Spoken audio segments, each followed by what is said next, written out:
December 16th, 1944, 0530 hours.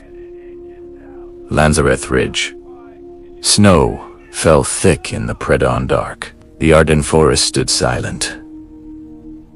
Pines heavy with frost. First Lieutenant Lyle Bouquet Jr., 20 years old, crouched behind a low stone wall with 18 men of his intelligence and reconnaissance platoon. 394th Infantry Regiment, 99th Division. They were scouts meant to observe, report, slip away, not to fight pitched battles. But 4 days earlier, Boak had bent the rules. He traded, captured German identity papers and documents to a regimental ordnance officer for something extra. One Willys MB Jeep, hastily armored with steel plates scavenged from wrecked vehicles, and fitted with a ring mount carrying a Browning M2.50 caliber heavy machine gun. No authorization, no paperwork, just a scout's instinct that his platoon might need more than rifles if the quiet front exploded. Now, the front had exploded. At first light, shapes moved through the trees, below the ridge, hundreds of them. Herman Fallschirmjäger, Paratropper Elite, heavily armed, advancing in waves. Orders were clear. Hold until relieved. No retreat. The platoon had M1 Garands, a few Browning automatic rifles, grenades, and that one Jeep-mounted .50 cal positioned at the center of their line. Barrel trained down the snow-covered slope. The first Germans crested the ridge, rifles up. A bar opened fire short, controlled bursts. Men dropped. Then the .50 cal roared, deep thunder echoing off the trees. Tracers arced red through the snow, stitching lines across the attackers. Screams cut the cold air. Bodies crumpled in the drifts. Wave after wave came. Mortar rounds crumped in, shrapnel whining. Germans flanked, tried to infiltrate. The platoon shifted, poured fire. The jeep gunner traversed the mount, sweeping bursts that cut down clusters of advancing troops. Hours passed, ammo belts emptied, replaced from dwindling stocks. Wounded men dragged themselves to cover, kept firing. By midday, the snow around the position was dotted dark with fallen Germans. Hundreds had tried the ridge, hundreds had failed. How does a platoon of 18 scouts with one improvised heavy weapon hold off an entire regiment? Worth of elite infantry on the opening day of the biggest German offensive since 1940. How does a modified jeep become the anvil that stops the breakthrough? The Battle of the Bulge began at 0530 on December 16, 1944. When German forces launched a massive surprise counteroffensive through the Ardennes forest in Belgium and Luxembourg. The objective: split Allied lines, capture Antwerp, and force a negotiated peace on the Western Front. Hitler's last major gamble involved over 400,000 troops. 1,400 tanks and assault guns, and heavy artillery. The northern shoulder of the advance near the Lossame Gap fell to the 6th Panzer Army, including elite SS Panzer divisions and Fallschirmjäger units. Overlooked a key road junction. If the Germans broke through quickly, they could roll west unopposed. The US 99th Infantry Division knew to combat tinely spreaded the line. Bullseye in our platoon, detached forward as observers, occupied the ridge with orders to watch for movement and report. A standard reconnaissance doctrine: avoid heavy contact, withdraw if pressed. Anticipated worse. His trade for the jeep-mounted .50 cal violated protocol. but added serious firepower weapon capable of 450 to 600 rounds per minute. Effective against infantry at range, the platoon dug in foxholes linked by shallow trenches. The jeep concealed behind a stone wall for cover. They had limited ammo, no heavy support, no artillery on call initially. At dawn, the German assault hit elements of the 3rd Fallschirmjäger Division, supported by Volksgrenadiers, and later SS units. Estimates placed initial attackers at 500 plus, with more feeding in. The paratroopers were experienced, aggressive, expecting quick victory against thin American outposts. The defense mattered because it delayed the entire northern advance. The Germans needed speed to exploit surprise. Every hour lost allowed U.S. reserves to move up. Boak's position became a choke point. The small force armed, mostly with infantry weapons but anchored by the jeeps and cuentacolorías, turned the ridge into a killing ground. Fire discipline, good fields of fire, and the heavy machine guns' reach inflicted disproportionate casualties. The event highlighted reconnaissance platoons' unexpected role in defensive stands. It brought critical time German spearheads, stalled for hours, unable to push past the ridge until evening, when relief finally arrived after Boak's men were overrun and captured. The delay had allowed American units to solidify defenses farther west. The platoon suffered heavy losses, most wounded or killed in the final assault. Survivors taken prisoner. Boak himself was wounded but continued directing fire until captured. Post-war accounts confirmed the impact. German records noted unexpectedly heavy losses at Lanzaret, with waves broken repeatedly. The stand earned the platoon the Presidential Unit Citation the First for a reconnaissance unit, and the Bulge Bouquet received the Distinguished Service Cross. The modified jeep wasn't a super weapon. It was an improvised edge that amplified the platoon's effectiveness in a desperate fight. In the larger campaign, the Bulge cost over 80,000 American casualties and similar German losses, ending in Allied victory. But on that first day, at one small ridge, 18 men and one jeep changed the timetable. December 16th, 1944, 06:30 hours. Lanzaret Ridge, Belgium. The first wave of German Fallschirmjäger emerged from the tree line below the ridge, gray uniforms blending with snow-dusted pines. They advanced in skirmish lines, MP-40 submachine guns, ready Mauser rifles slung. Boak's platoon waited in silence foxholes, dug deep, the armored jeep tucked behind the stone wall. .50 cal barrel, depressed to cover the open slope. A scout whispered, "They're coming straight at us." Boak nodded. "Hold fire until they're in range." At 200 yards, the lead paratroopers spotted the American positions. A German officer raised his arm signal to charge. The platoon opened up. M1 Garands cracked sharp. Bars chattered in 3-round bursts. Men in gray dropped, rolling into snow. Then the jeep's .50 cal roared a deep, rhythmic boom that shook the ground. Tracers burned red arcs across the slope, punching through coats, helmets, equipment. Clusters of attackers crumpled, screams lost in the wind. The first wave broke. Survivors scrambled back to cover, dragging wounded. Mortar rounds began falling, 81mm tubes set up in the trees, shells exploding in white geysers of snow and dirt. Shrapnel wind overhead. One bar gunner took a fragment to the shoulder, kept firing one-handed. Boak moved along the line, directing fire, checking ammo. 700 hours. Second wave larger, more determined. Paratroopers used the dead ground, crawling forward under smoke grenades. They flanked left, trying to roll up the platoon's exposed side. Bouquet shifted to riflemen to cover the gap. The .50 cal traversed, sweeping long bursts that raked the advancing line. Bodies jerked, fell. The heavy rounds tore through trees, splintering bark, forcing attackers to ground. A German machine gun team set up a MG-42 in a ditch 300 yards out, rapid hammering.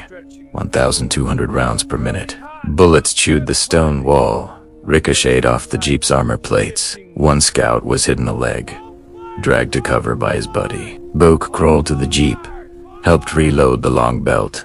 The gunner kept firing short, controlled bursts to conserve ammo, traversing to suppress the MG-42. Tracers walked across the ditch. The German gun fell silent. Crew cut down. Twists came fast. By 090, the Germans tried infiltration, small groups slipping through gullies, using the heavy snow for concealment. One squad reached grenade range. Potato masher grenades sailed in, exploding in foxholes. A rifleman was killed outright. Another lost an arm to shrapnel but stayed conscious, firing his pistol until medics reached him. Boak tossed grenades back, shouting adjustments. The .50 cal shifted to cover the infiltrators' bursts, chopping through snow, forcing them to retreat. Noon approached.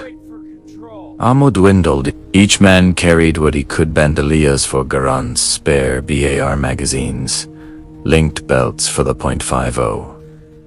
The Jeep's mount ran hot. Barrel changes were impossible under fire. Crews rotated, hands blistered from heat. Wounded piled in a shallow trench bandaged with torn shirts.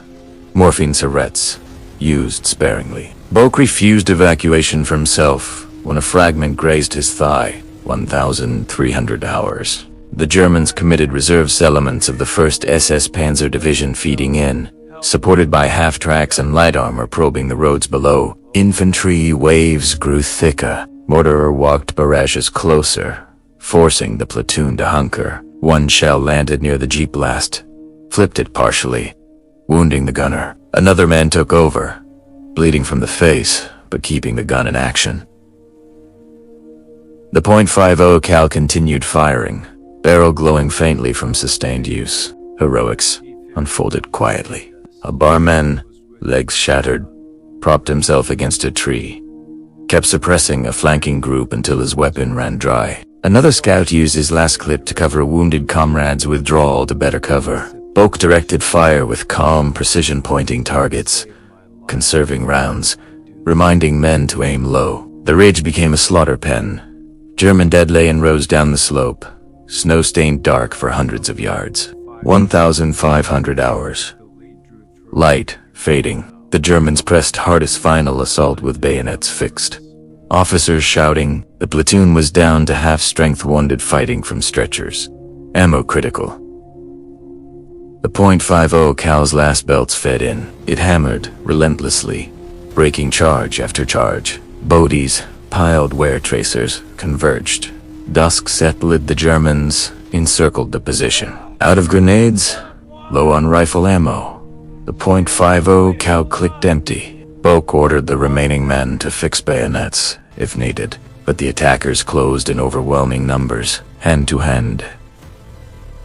In the foxholes, rifle, butts, knives,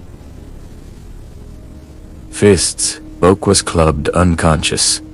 Survivors were disarmed, hands bound. The ridge fell. The platoon had held for nearly 10 hours. German casualties mounted waves broken. Advances stalled. Estimates later placed losses at 400 to 500 killed and wounded from the repeated assaults. The Jeep's heavy fire had been the backbone, its .50 cal reaching out where rifles could not, turning open ground into a killing field. Arrived near dusk, December 16th, 1944. The Germans launched their final push, hundreds of paratroopers and SS infantry surging up the ridge under fading light. Mortar fire pinned the platoon. Machine guns raked the line. Ammo belts ran dry on the 50 calorías.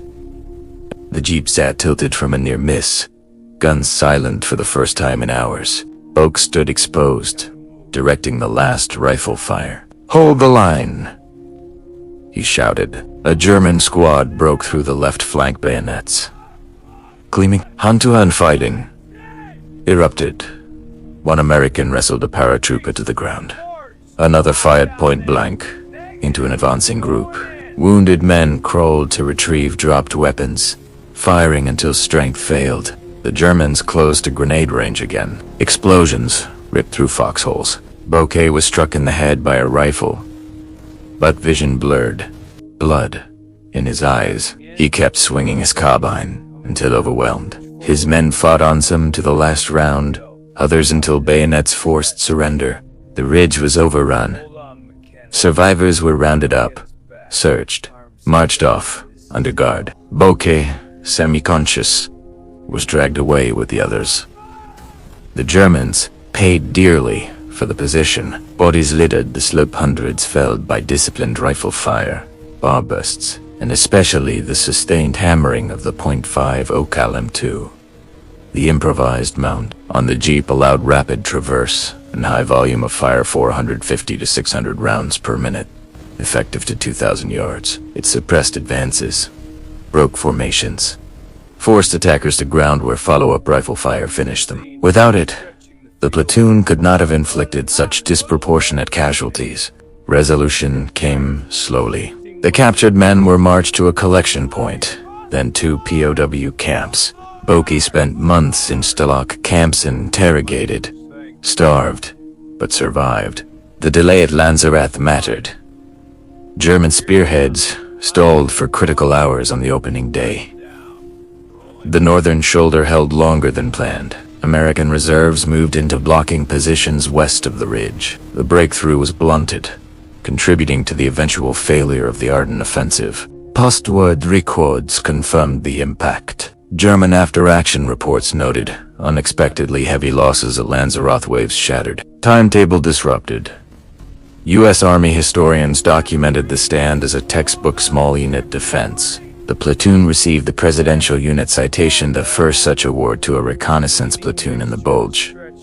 Oakes, Distinguished Service Cross Citation read, "His leadership and the platoon's fire inflicted heavy casualties upon the enemy and delayed their advance." The lesson was stark.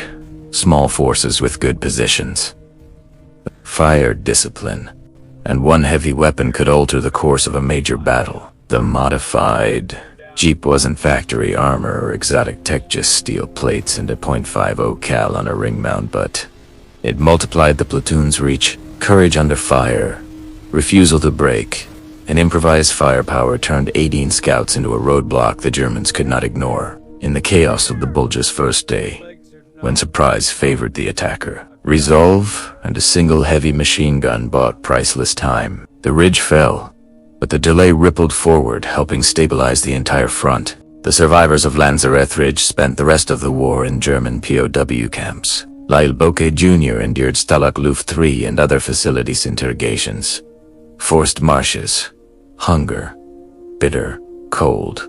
He and his men held on to the memory of that snowy ridge. The crack of rifles, the thunder of the 50 Cavalerias, the sight of waves breaking against their line. When liberation came in spring 1945, they returned home scarred but unbroken. Bouquet resumed civilian life in Missouri, married, raised a family, worked quietly. He rarely spoke of the war in detail until decades later, when historians and veterans groups sought his account. In interviews and books, he described the day matter-of-factly. The improvised Jeep, the disciplined fire, the refusal to yield. He never claimed glory. He pointed to his men's resolve and the simple fact that they did what was asked. The stand at Lanzareth faded into the larger story of the Bulge, eclipsed by Elsenborn Ridge, St. Vith. Yet it remained a quiet legend among those who studied the campaign's opening hours.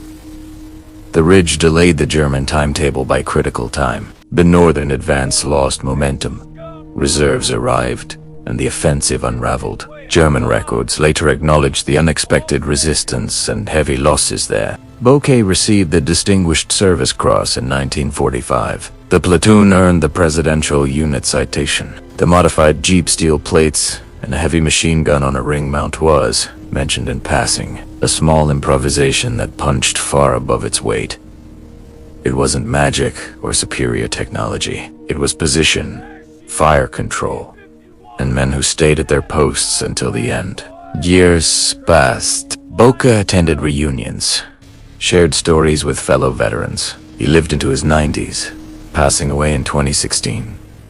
His platoon's action endures as an example of what a handful of determined scouts could achieve against overwhelming odds. In the frozen dawn of December 16, 1944, they turned a reconnaissance outpost into a fortress for 10 hours. The cost was high lives lost, freedom taken, but the delay they imposed echoed through the campaign. I've just said what's recorded in history. You should find out the real truth yourself. We have written the sources from which we got this story in the description of this video, and we have always been, and will be, supporters of the oppressed, regardless of their color, race, or country. This world and its creator are also with the oppressed. If the story of 18 scouts holding a snowy ridge against hundreds on the Bulge's first day moved you, like the video, comment your thoughts below, and subscribe for more true World War II tales that history nearly forgot. See you in the next